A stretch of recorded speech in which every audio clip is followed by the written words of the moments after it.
Ladies and gentlemen, please welcome the Executive Director of the CAA Foundation and co-founder of Civic Alliance, Natalie Tran, along with Senior Vice President of Emerging Issues at the U.S. Chamber of Commerce Foundation, Michael Carney.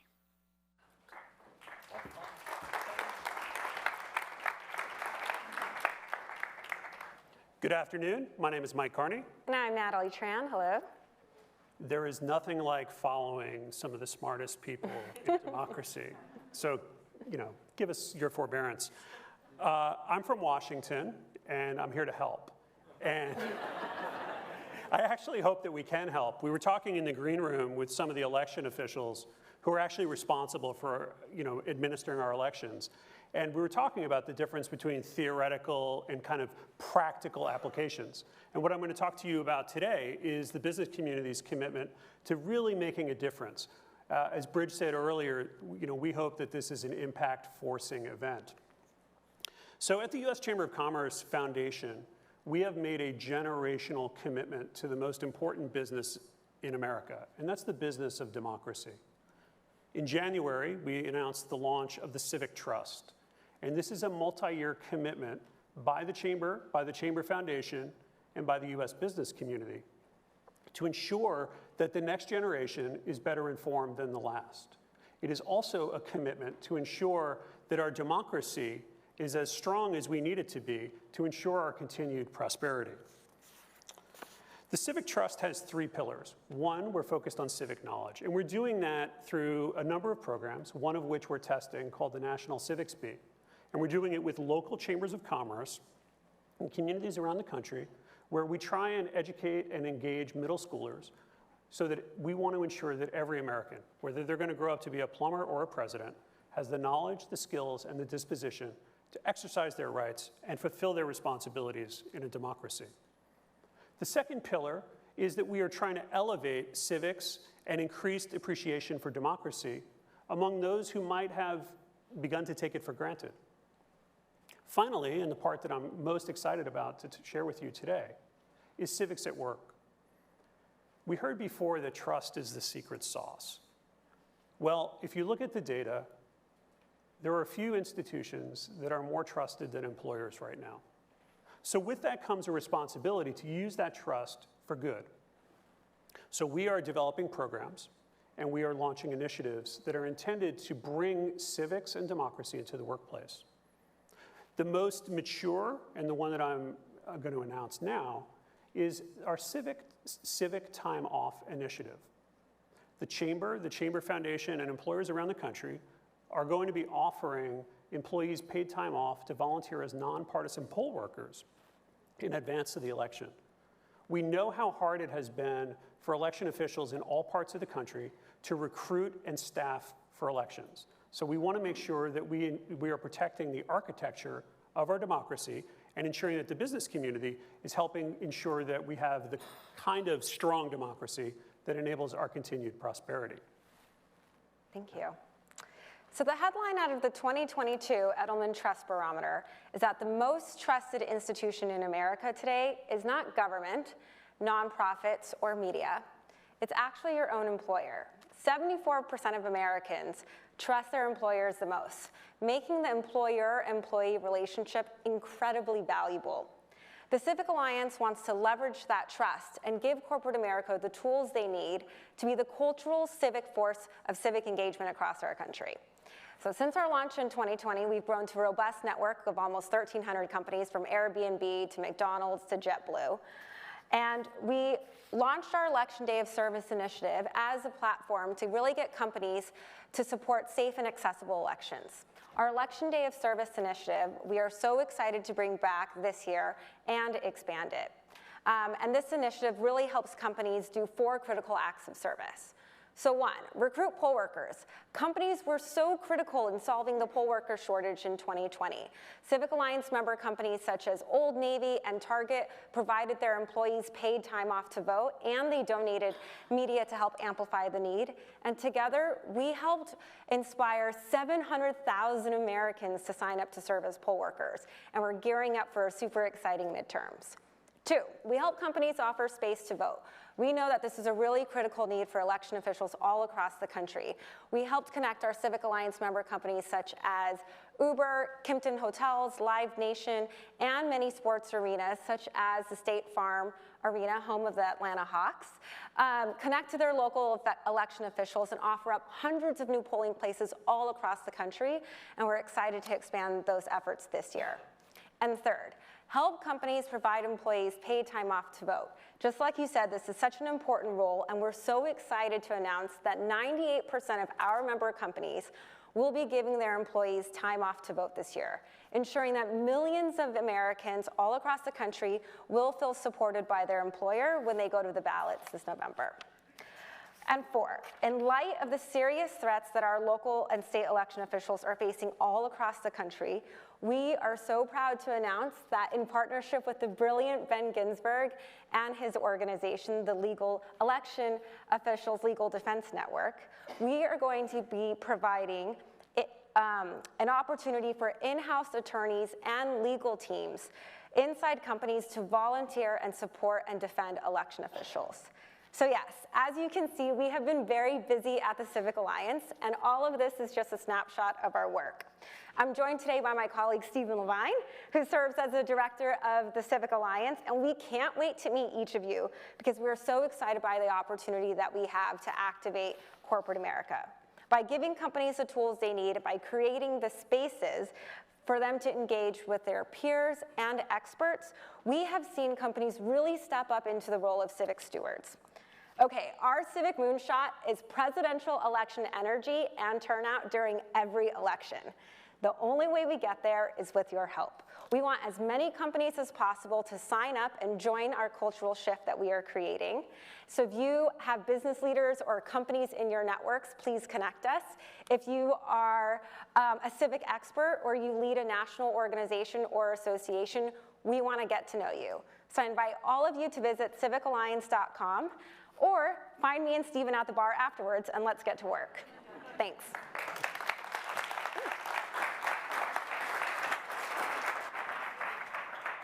Ladies and gentlemen, please welcome our next panelists and their moderator. From the Dallas NPR affiliate KERA, Chris Boyd.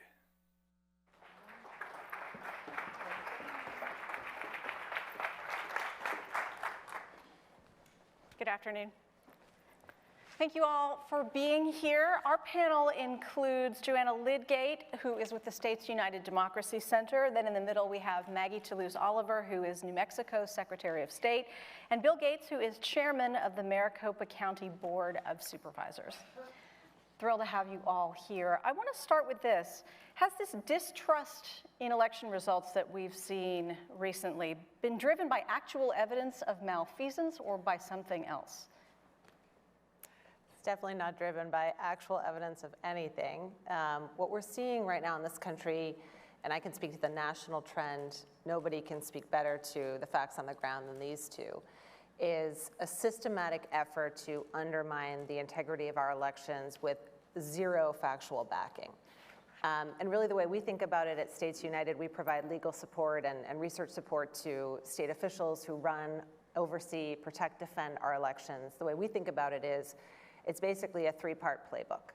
It's change the rules and change the referees so that you can change the outcome. Changing the rules is, the bills we see being introduced across the country that would interfere with the way elections are run, election hijacking bills. Change the referees is an effort to run election deniers against the really amazing people who stood up on both sides of the aisle and protected our elections in 2020. And of course, the worst case scenario would be an ability to change the outcome. But these two are evidence of, they are two of the many thousands of incredible officials across the country who are such experts at what they do and just so good at it. And I would say, in Maricopa County, I think everyone's familiar with what we've gone through, the audit put on by the Arizona State Senate. I would argue that Maricopa County's election in 2020 is the most scrutinized election in the history of the world. I really think so.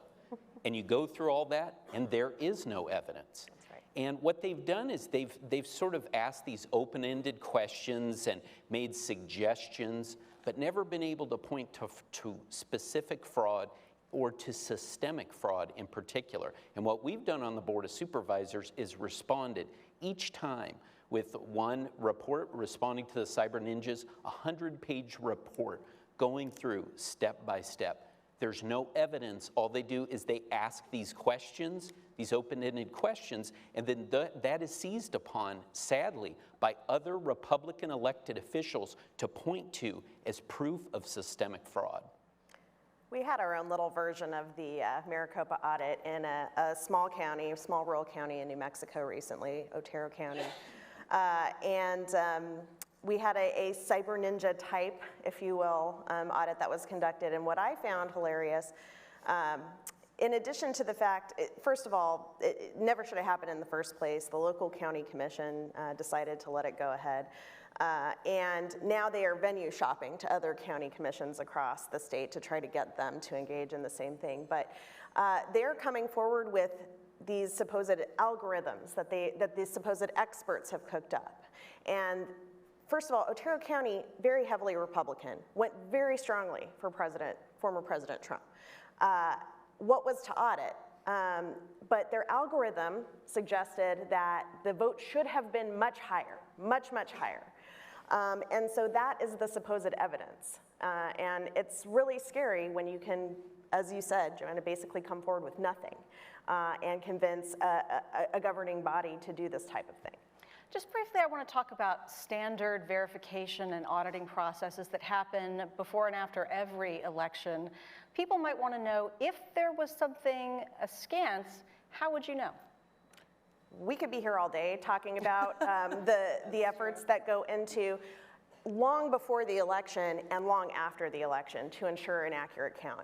It starts with logic and accuracy testing of voting tabulators before they even go out into the field to make sure that they're counting ballots accurately.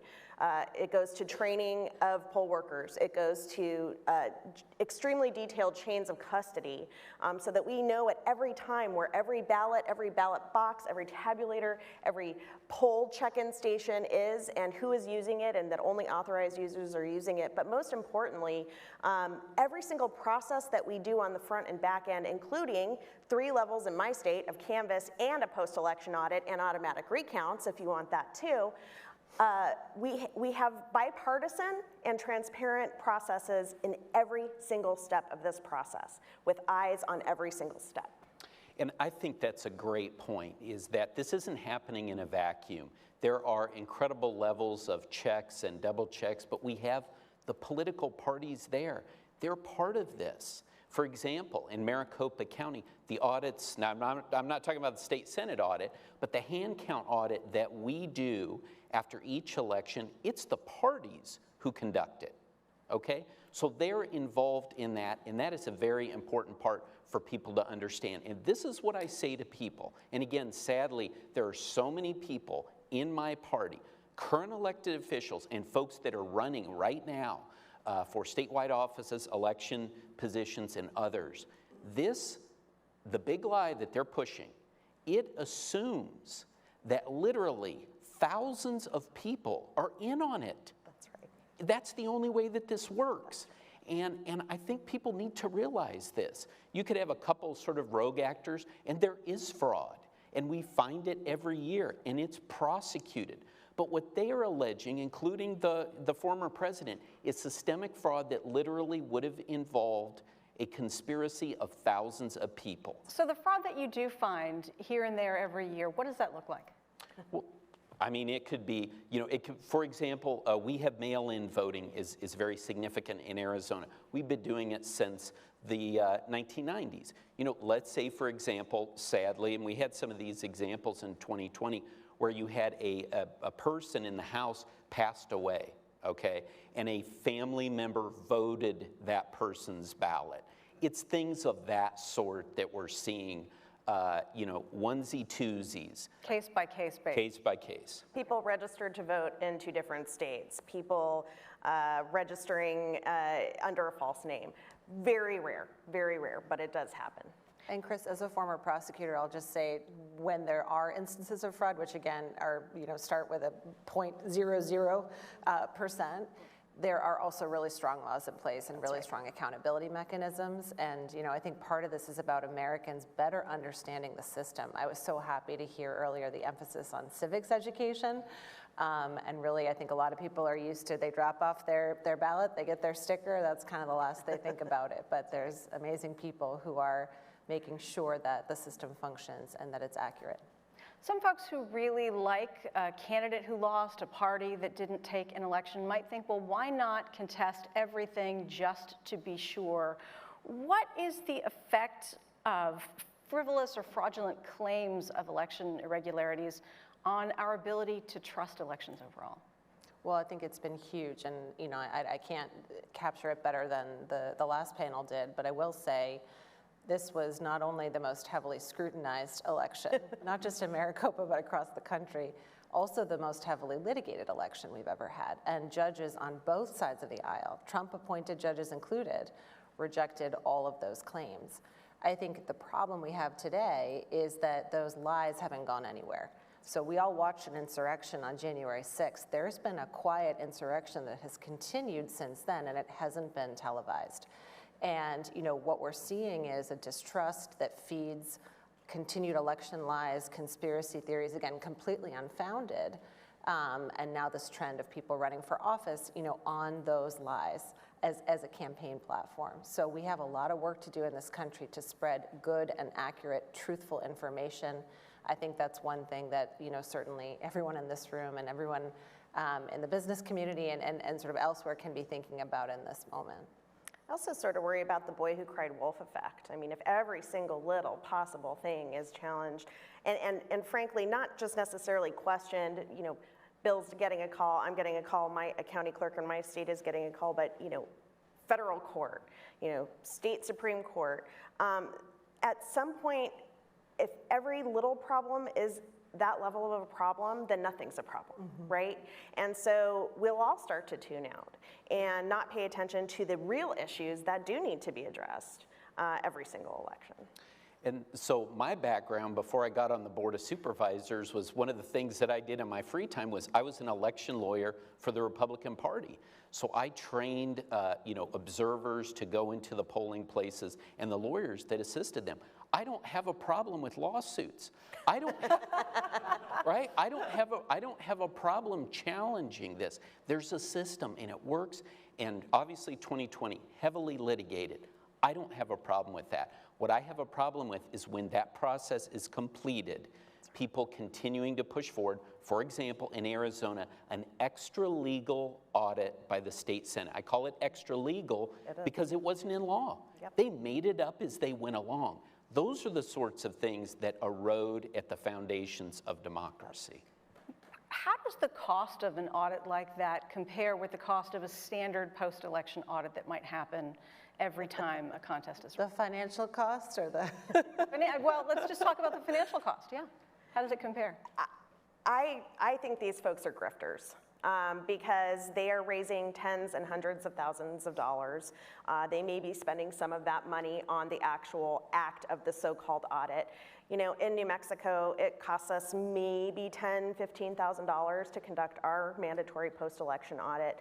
For the Otero County, just again, one very small county in New Mexico, $50,000 contract was awarded. And that's to say nothing of the money that they raised from the Big Light community on top of that. And I'll tell you what, we have no idea where that money is going. I'm guessing straight into these folks' pockets.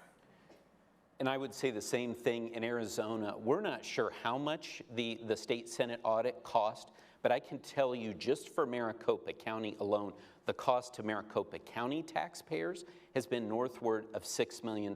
For example, they took our elections machines and our tabulation equipment, they used it, we can't use it anymore. So we had to get rid of it. So that was $4 million to get new machines, new tabulators. Then we've had legal bills. I mean, we have been, there's been a lot of litigation. My colleagues and I were one vote of the state Senate away from being held in contempt and possibly jailed. And now we've been the subject of a criminal investigation from AG Mark Brnovich, which is based on the Cyber Ninja report that was handed to him in September of 2021. So we're talking millions and millions of dollars because, in part, There's no roadmap for this. There's no statutes that anyone is following. And you see this spreading all over the country. Absolutely. I mean, it's in many states right now. And I think a thing that I think about a lot is that the American people don't want this. You know, we know that not only from recent polling about, you know, people are tired of hearing that Trump won. It's the least desirable candidate quality right now. But also that people really believe in a system where every vote gets counted and the winner of the race wins. You know, I think it's 77% of Americans say that they care about that more than they care about their preferred candidate winning.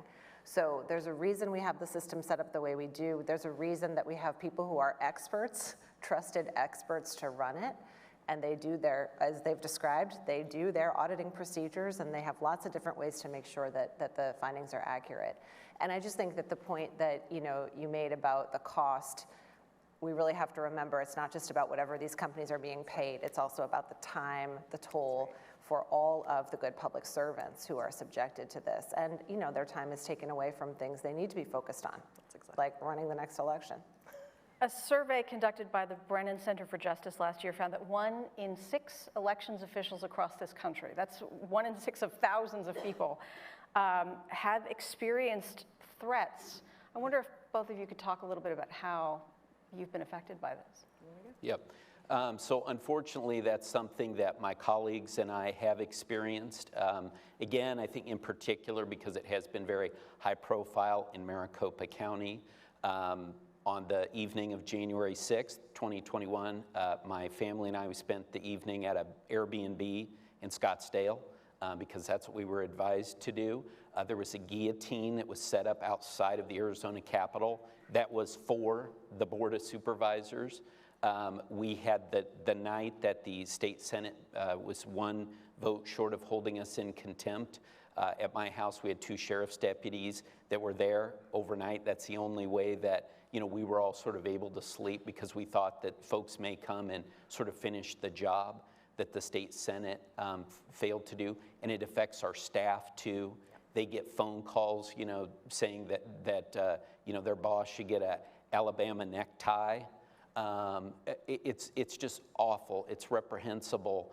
And, you know, for me, I ran for office. I'm sort of, you know, prepared for exposure in some of these issues. But for our good elections workers who feel like they have to have a gun when they go out, how did we get here? Yeah. I mean, so it is a major concern. And I really am trying to figure out how we reach out to the next generation of elections workers and encourage them to continue to do the job. Yeah, exactly. And I, you know, at first was reluctant to tell my story because I didn't want to add fuel to the fire. But I think it's very important that we do tell our stories because we are human beings. We're people with families. I spent all of the Christmas holiday between Thanksgiving and January 6th, basically in 2020, 2021, somewhere else than my home in Santa Fe because I was doxxed. My picture was placed on a website with a target over my face. There was a Bitcoin wallet that was collecting donated Bitcoin for bounties on my head and the head of 70 other election officials across the country, calling us enemies of the people.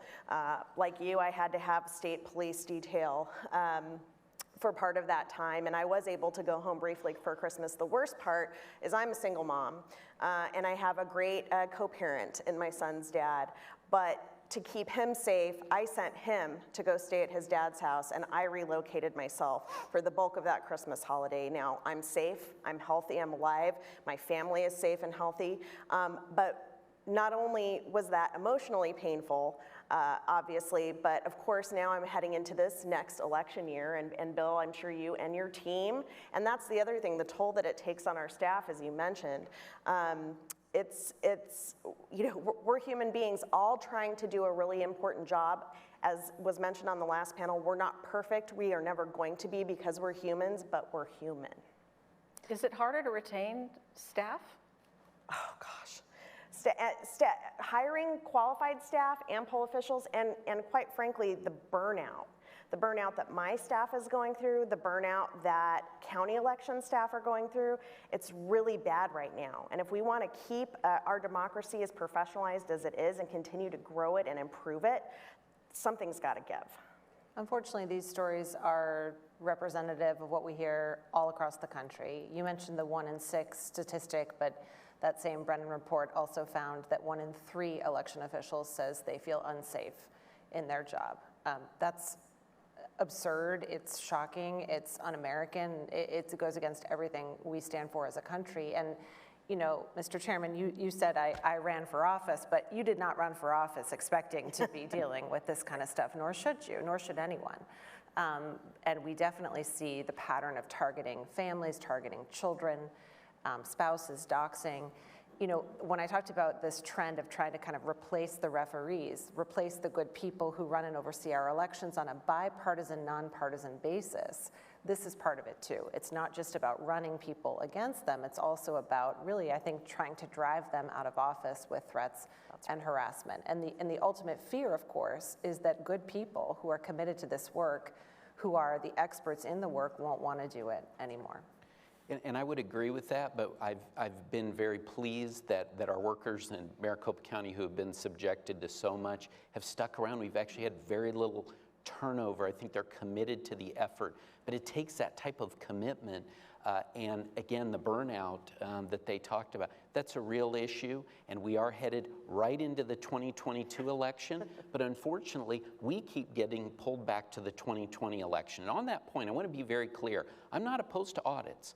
I support audits. What I'm opposed to are audits that are run by partisans, that are not experts, and that's my concern. And that's, again, what the Arizona State Senate audit was. Well, let's get down to brass tacks on that because, Bill, you're a Republican, Maggie, you're a Democrat.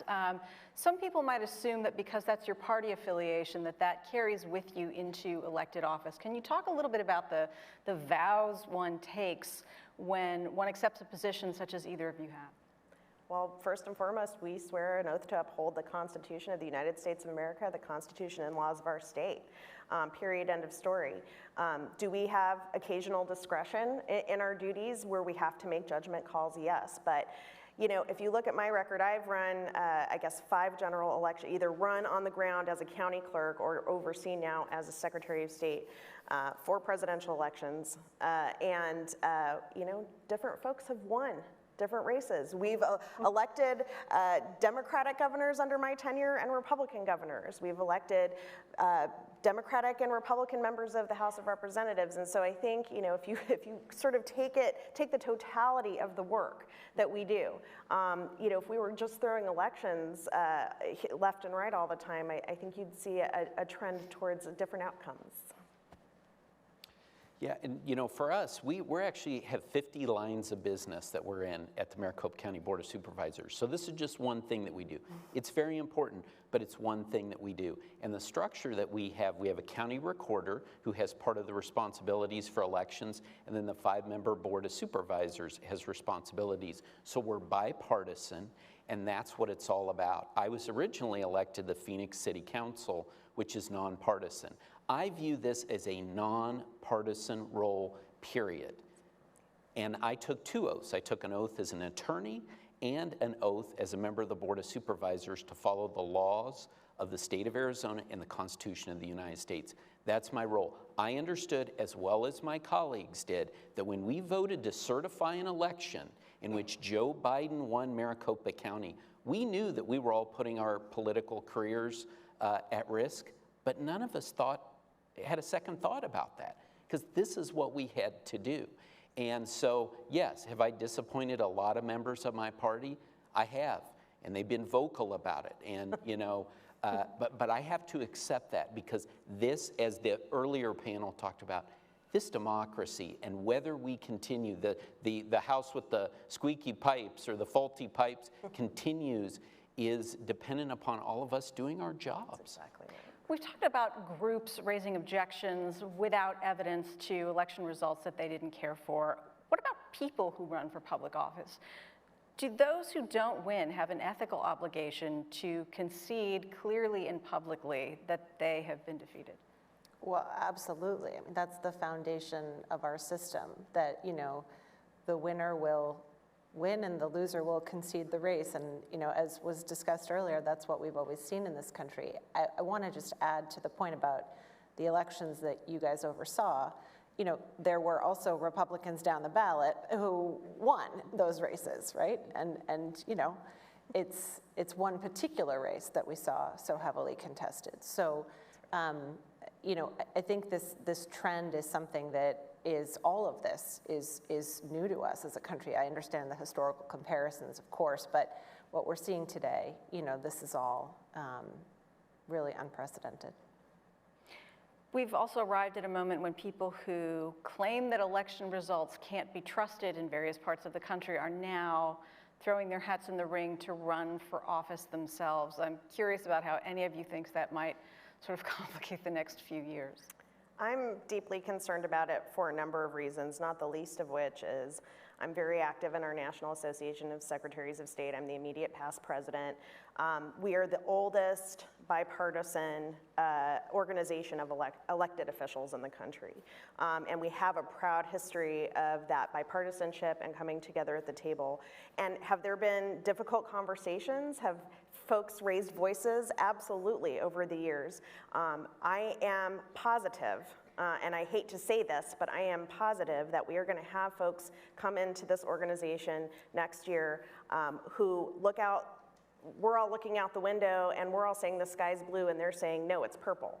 And if we can't even have a basic agreement about what color the sky is, so to speak, we're going to have a really hard time moving forward.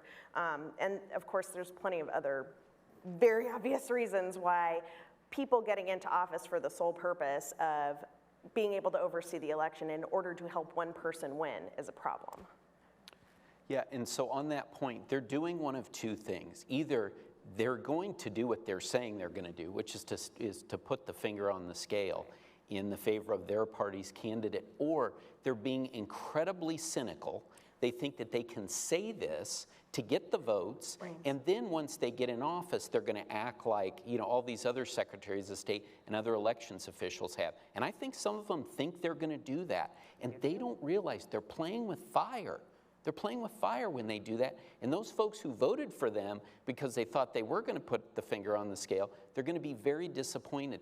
This is, again, the thing that the earlier panel was talking about, right, about playing with, playing with our democracy and putting it at risk in a way that it really has rarely ever been done before in our history. It's a dynamic that is really pervasive. It's 2 out of 3 races for governor and secretary of state right now in this country have someone who's an election denier, and about half of the races for attorney general. And those are just the statewides, right? And these are people who are Stop the Steal supporters. These are people who continue to deny the results from 2020. Some attended the rally at the US Capitol on January 6th. So it's really serious. And you know, the reason our democracy prevailed in 2020, in my view, is because you had a handful of really strong election officials who stood up and who did the right thing. And many of them were Republicans, and they put country over party. That's right. So I think we need to take people at their word when they say what they're gonna do if they're elected. And you know, we've seen what some people will do when they're elected, and how important that is to our country. Just to go back very briefly to the question of violence, and I'm sorry to dwell on this, but often when we hear about threats of physical violence in particular, the solution is increased law enforcement presence everywhere, including at polling places. I see you shaking your head. Can't do it. Yeah, it's such a, and I'm sure Bill can relate to this at the county level even more than I can right now. It's such a challenge because of course we want voters to feel safe. We want poll workers to feel safe. We want to know if there are threats to public safety happening in or around polling locations to prevent that from happening. So it's a real challenge because we cannot have uniformed law enforcement patrolling polling places because that has an intimidating and chilling effect. People will not turn out to the polls. In fact, it was a huge tactic during the Jim Crow era to have police patrolling around polling places to discourage folks from voting. So we have to be really creative and think. So for example, in my state, we have a huge partnership between federal, state, and local law enforcement at every level, that we are in constant communication in and around Election Day in a virtual situation room, so that if an issue does arise, we can immediately dispatch the appropriate level of response to deal with that issue in that moment, as opposed to, but it's hard, it's challenging to do that. Yeah, and we have a similar structure in Maricopa County and in Arizona. You know, there are things that for example, we didn't know that Maricopa County was going to become ground zero immediately after the election. And so as a result, as I've said before, you know, that area outside of where the ballots are being counted sort of became Lollapalooza for the alt-right.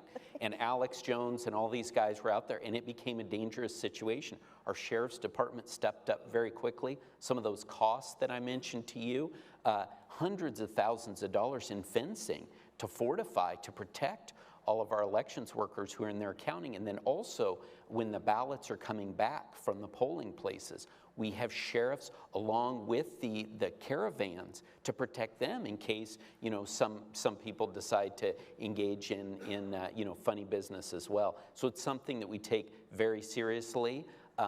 We didn't expect what we saw in 2020, but still Sheriff's Department and other local law enforcement stepped up, and we are getting even more prepared in 2022, because we're concerned that people may say, hey, let's, you know, like TSA, let's test things out here for 2024. So we've got to be ready for everything.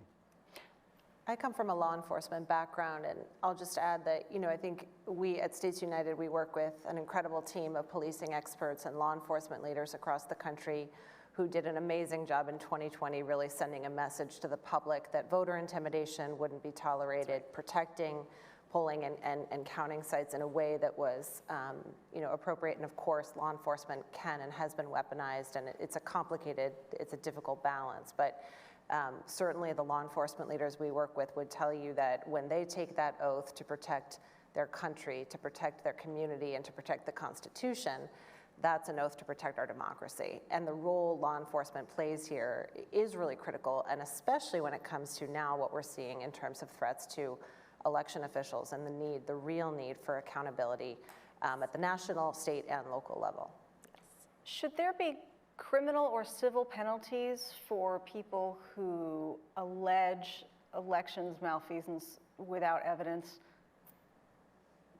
I'll let you guys take that one. Yeah, no, I mean, I wouldn't support that. Again, you know, we need to make sure that we don't chill free speech. I have no problem with this. Again, if they have concerns, we have a process. They can go to the courts, and they have, the First Amendment gives them that right. But the First Amendment also gives me the right to speak out against that, for my colleagues and I to debunk. And that's what we're trying to get more Republicans to do in particular, is raise their voices, push back on this, say this is not accurate, this is misinformation, and provide more and more transparency about the elections process. As I said when I became chairman this year, I said, I want this to be the most transparent election we've ever run. That's the way to address this, not by silencing speech by threatening criminal penalties. I think the criminal penalties are appropriate when violence is threatened. And I agree that people have the right to petition the court or petition whatever the appropriate legal or other body is to have due process, to vet grievances, et cetera. You know, the courts, I think, you know, can and rightly should impose sanctions on folks when they do bring frivolous lawsuits. And that's part of, you know, in terms of the lawsuits we've had to deal with in New Mexico, and especially the more particularly frivolous lawsuits that have been brought, we've pursued asking for sanctions, we've pursued, you know, potential disbarment, or at least an investigation by the local state bar.